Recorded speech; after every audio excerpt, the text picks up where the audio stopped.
Hello everyone.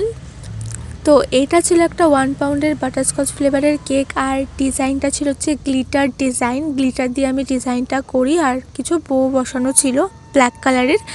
তো এই কেকের পুরো ভিডিওটা আমি শেয়ার করতে পারবো না, কারণ এই কেকের ভিডিওটা করতে করতে আমার হাত থেকে স্ট্যান্ড আর মোবাইল পড়ে গিয়ে স্ট্যান্ডটা পুরো ভেঙে যায়।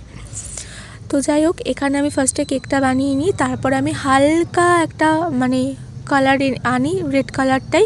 তারপরে এর উপরে আমি ডিপ রেড কালারটা করি, যেটা অ্যাকচুয়াল কেকের কালার ছিল সেটা করি। এটা করার পরেই আমার কি হয়, স্ট্যান্ড পুরো পড়ে ভেঙে যায়।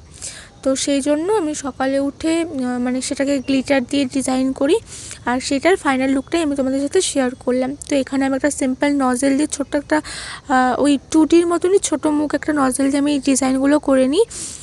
আর আমি না কেকের ভিডিওটা ভালো মতন করতেও পারিনি, কারণ সেদিন আমার ভীষণ মাথা ব্যথা করছিল। আর দেখো হাতটা আমার কী অবস্থা কালার দিয়ে। তো এই হচ্ছে কেকের ফাইনাল লুক। কেমন লাগলো অবশ্যই জানিও, ভালো লাগলে একটা লাইক করে দিও। টাটা।